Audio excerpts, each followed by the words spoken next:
Hello दोस्तों, अपन लोगों ने जम्मू कश्मीर को काफी हद तक पढ़ लिया था। आज जम्मू कश्मीर के आगे पढ़ते हैं।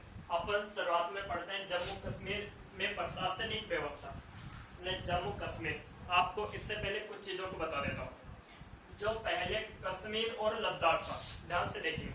जो पहले कश्मीर, ये वाला भाग था कश्मीर और ये वाला भाग था लद्दाख। ये वाला भाग था POK, ये वाला भाग था अक्साई चीन। तो ये कश्मीर और जो लद्दाख था, कश्मीर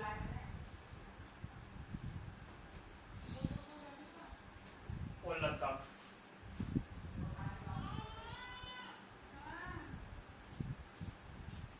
जो पहले कश्मीर और लद्दाख था, इस कश्मीर और लद्दाख का नाम बदलकर लद्दाख कर दिया।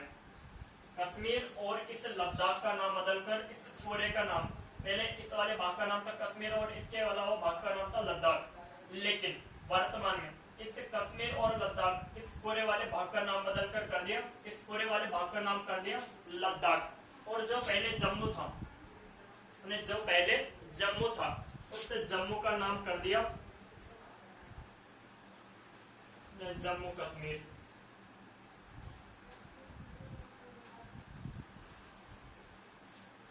ने क्या कर दिया, ने जम्मू कश्मीर।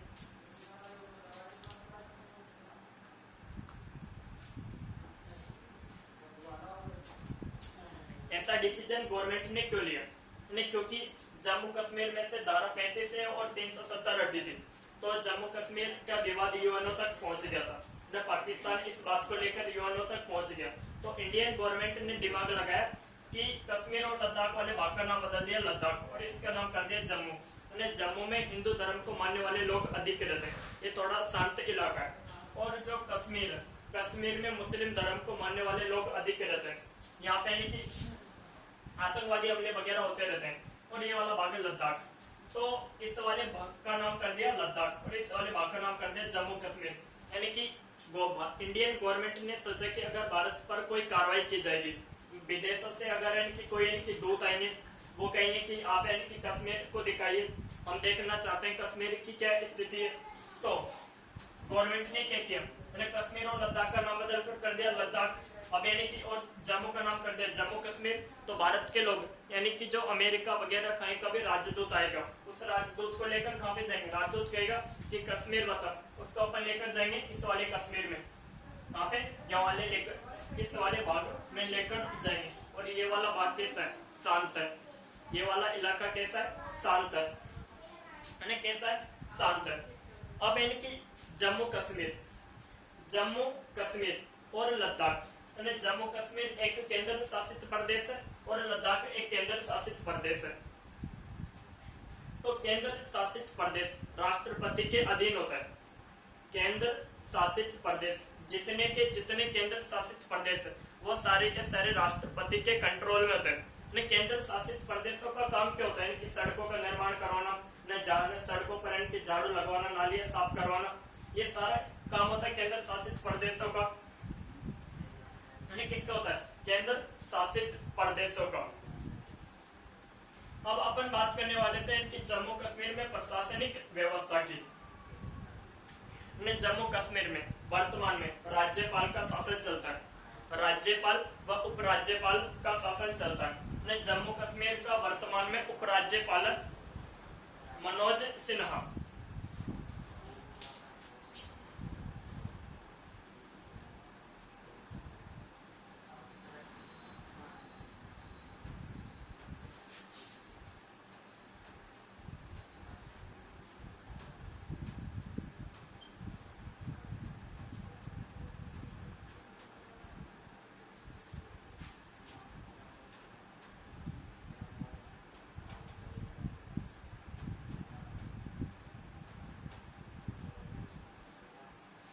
क्या, जम्मू कश्मीर का वर्तमान में उपराज्यपाल मनोज सिन्हा। कौन है, मनोज सिन्हा, ठीक है।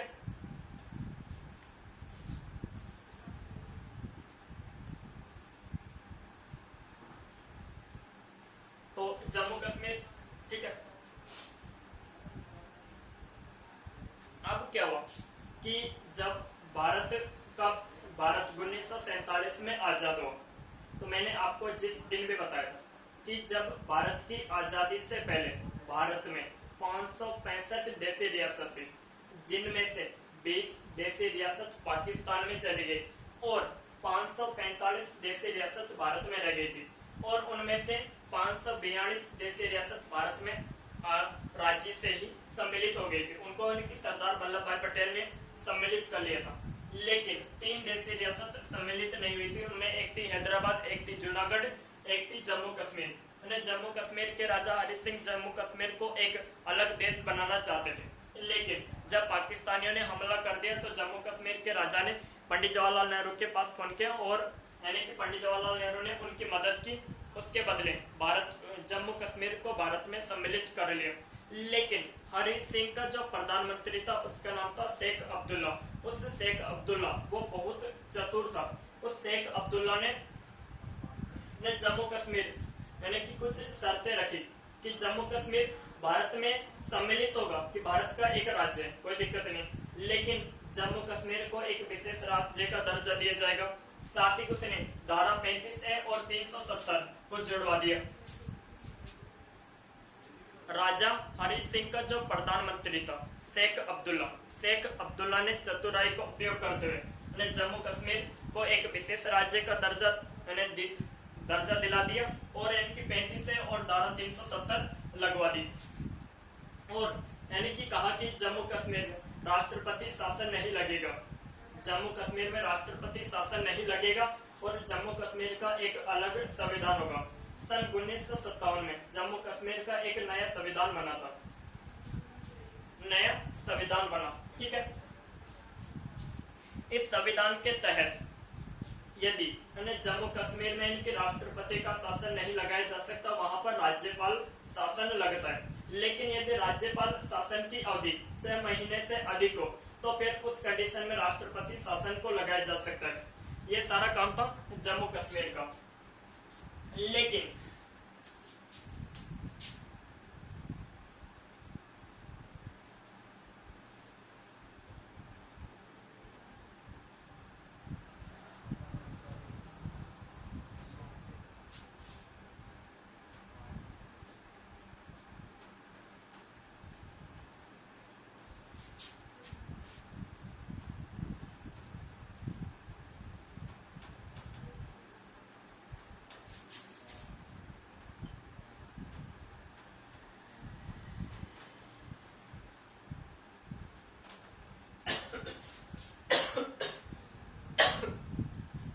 लेकिन 5 अगस्त 2019 को धारा 35 व 370 को हटा दिया गया।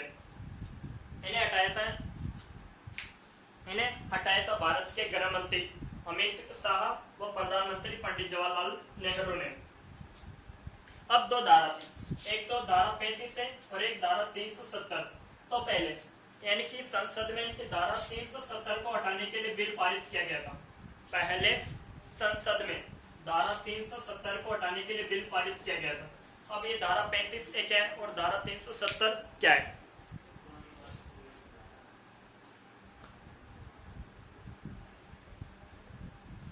धारा 370 के तहत जम्मू कश्मीर को एक विशेष राज्य का दर्जा दिया गया।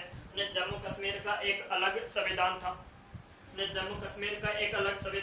जम्मू कश्मीर में राष्ट्रपति शासन को लागू नहीं किया जा सकता था। ये थी धारा 370। लेकिन 35A क्या थी? धारा 35A ये थी कि भारत के अन्य राज्यों का कोई व्यक्ति जम्मू कश्मीर में जमीन नहीं खरीद सकता। ध्यान से सुने, भारत के अन्य राज्यों का कोई व्यक्ति जम्मू कश्मीर में इनकी जमीन नहीं खरीद सकता। दूसरी चीज, यदि भारत के अन्य राज्यों का व्यक्ति जम्मू कश्मीर की लड़की से शादी कर लेता है तो उसे जम्मू कश्मीर की नागरिकता नहीं दी जाएगी। लेकिन यदि पाकिस्तान का कोई व्यक्ति जम्मू कश्मीर की लड़की से शादी कर लेता है और जम्मू कश्मीर की नागरिकता ग्रहण करना चाहता है तो उसे जम्मू कश्मीर की नागरिकता दे दी जाएगी। तो ये 2 बिना काम की धारा थी। इन धाराओं को 5 अगस्त 2019 को भारत के प्रधानमंत्री श्रीमान नरेंद्र मोदी और गृह मंत्री अमित शाह ने हटा दिए। अब चौथी बात करते हैं जम्मू कश्मीर में नदी की। जम्मू कश्मीर में 2 नदी है। ऊपर है झेलम नदी, नीचे है चेनाब नदी। ऊपर है झेलम नदी, नीचे है चेनाब नदी। अब तुम्हारे दिमाग में एक सवाल आ रहा होगा, यानी कि दो नदियों के बीच का उपजाऊ क्षेत्र, यदि दो नदियां जा रही है तो दो नदियों के बीच का उपजाऊ क्षेत्र होगा, तो इन दो नदियों के बीच का उपजाऊ क्षेत्र को कहते हैं चाज। इन दो नदियों के बीच के उपजाऊ क्षेत्र को कहते हैं चाज।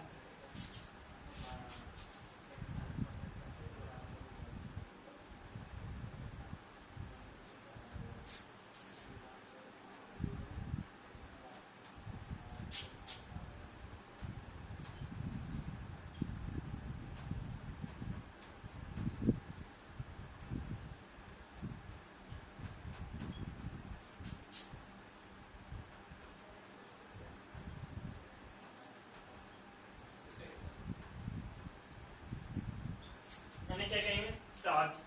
यानी क्या कहेंगे, चार्ज। अब इधर चाइना से एक और नदी निकलती है, इधर चाइना से एक और नदी निकलती है, इस नदी का नाम है सिंधु नदी। इस नदी का नाम है सिंधु नदी। इधर चाइना में, चाइना में कैलाश पर्वत पर मानसरोवर झील से एक नदी निकलती है, सिंधु नदी। कौन सी नदी, सिंधु नदी। अब एक तुम्हारे दिमाग में एक सवाल आ रहा होगा कि यहाँ पे निकल रही है सिंधु नदी, यहाँ पे झेलम नदी, तो दो नदी आ गई, दो नदियों के बीच का उपजाऊ क्षेत्र होगा या नहीं होगा? दो नदियों के बीच के उपजाऊ क्षेत्र को कहते हैं दोआब। तो झेलम तथा चेनाब के बीच का उपजाऊ क्षेत्र को कहेंगे चाज दोआब। यानी क्या कहेंगे, चाज दोआब। वैसे ही झेलम और इनकी सिंधु नदी के बीच का उपजाऊ क्षेत्र होगा, इस उपजाऊ क्षेत्र को कहते हैं सिंधु सागर दोआब। सिंधु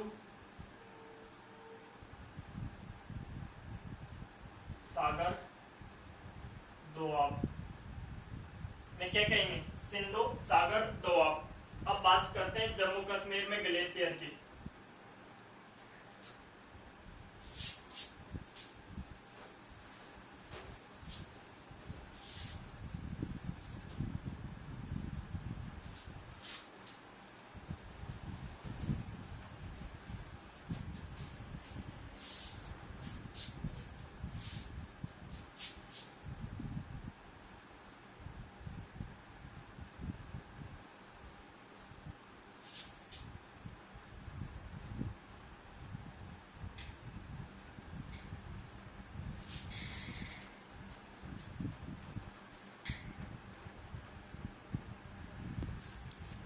ग्लेशियर अपना इनकी जो चौथा टॉपिक है, यानी कि दूसरा टॉपिक, जम्मू कश्मीर में ग्लेशियर। जम्मू कश्मीर में 4 प्रमुख ग्लेशियर। ग्लेशियर का मतलब क्या होता है, यानी कि बर्फ का ऐसा पहाड़ जो आसानी से पिघलता नहीं। यदि बर्फ के चारों तरफ, यानी कि बर्फ, यदि पहाड़ के चारों तरफ बर्फ ही बर्फ जमा हो जाए, बर्फ ही बर्फ जमा हो जाए, तो उसे कहते हैं ग्लेशियर। यानी क्या कहेंगे, ग्लेशियर। जब ये ग्लेशियर पिघलते हैं तो ये ग्लेशियर ही आगे चलकर नदी का रूप ले लेते हैं। जब ये ग्लेशियर पिघलते हैं तो ये ग्लेशियर ही आगे चलकर नदी का रूप ले लेते हैं। ठीक है, तो जम्मू कश्मीर में 4 प्रमुख ग्लेशियर है। एक का नाम है सियाचिन ग्लेशियर, एक का नाम है हिस्पर ग्लेशियर, एक का नाम है बोल्टारो ग्लेशियर, एक का नाम है बियाफो ग्लेशियर। दोबारा से, Siachen glacier, Hispar glacier, Baltoro glacier, Biafo glacier. ठीक है, तो यहाँ पे क्या है, सियाचिन ग्लेशियर अपना, नहीं क्या है, सियाचिन ग्लेशियर। और यहाँ पे यानी कि जम्मू कश्मीर में, भारत की सबसे उत्तरी सीमा, भारत की सबसे उत्तरी सीमा इंदिरा कोल। यानी क्या, इंदिरा कोल। इंदिरा कोल, कोल होता क्या है, पहले तो आप ये समझो। जैसे ये कोई पहाड़ है, ये क्या है, पहाड़, यानी क्या है, पहाड़। अब ये पहाड़, अब इनकी इधर से क्या आ रही है, नदी आ रही है, इधर से क्या आ रही है, नदी आ रही है। ये कोई पहाड़ है सामने, और ये इधर से क्या आ रही है, नदी आ रही है। अब ये नदी पहाड़ पर इनकी टकराएगी, नदी का पानी पहाड़ पर टकराएगा, और इनकी नदी में इनकी धूल मिट्टी के कण होते हैं, नदी अपने साथ कंकड़ पत्थर वगैरह लेकर आती है, तो इससे पहाड़ में इनकी हल्का सा इनकी, यानी कि हल्का फुल्का पत्थर टूटेगा, फिर धीरे धीरे और पत्थर टूटेंगे, फिर धीरे धीरे और पत्थर टूटेंगे। तो लाखों करोड़ों यानी कि वर्षों के बाद इस पहाड़ के बीचों बीच में क्या हो जाता है, यानी कि सुरंग बन जाती है। पहाड़ के बीचों बीच में, जैसे कोई पहाड़ है, ऐसे यानी कि बीचों बीच में, है ना, पहाड़ के आर पार ऐसा रास्ता बन गया, है ना, पहाड़ के आर पार ऐसा रास्ता बन गया, तो उसे कहते हैं कोल। तो भारत की सबसे उत्तरी सीमा इंदिरा कोल। और जिस भी शब्द के पीछे ला लग जाए, यानी कि सियाला, यानी कि बिया कोंडाला, और यानी कि जियोनला, क्या जियोनला, तो यहाँ पे यानी कि जैसे आप एक मैप समझिए, ये जम्मू कश्मीर का मैप है, ये तो सियाचिन वाला हिस्सा हो गया, ये पीओके वाला हिस्सा हो गया। अब ये बचा अपने पास 60% जम्मू कश्मीर। अब यहाँ पे क्या है, ये वाला जो हिस्सा है अपना, ये वाला हिस्सा, यानी कि इस तरह से समझिए, ये वाला हिस्सा, यानी इस तरह से बता, इस तरह से ये वाला जो हिस्सा है, ये वाला हिस्सा है इंदिरा कोल, क्या ये वाला हिस्सा है इंदिरा कोल, और इसके बीचों बीच में सियाचिन ग्लेशियर। और यहाँ पे जो नीचे की जगह, इस नीचे वाली जगह को कहते हैं NG 9842, NG 9842। अब यहाँ पे क्या है, यहाँ पे यानी कि यहाँ से यहाँ पे जाने का एक पतला सा रास्ता है, इसे कहते हैं जियोनला। यहाँ से यहाँ जाने का एक पतला रास्ता है, यानी क्या है, पतला सा रास्ता है, छोटा सा रास्ता है, पतला सा, उससे पतले से रास्ते को बोलते हैं जियोनला। और इनकी फिर यहाँ पे भी एक पतला सा रास्ता है, इसे कहते हैं कि बिया कोंडाला। और इसके आगे भी एक पतला सा रास्ता है, इसे कहते हैं सियाला। और आगे यहाँ पे तो क्या गया, इंदिरा कोल आ गया, यानी क्या गया, इंदिरा कोल।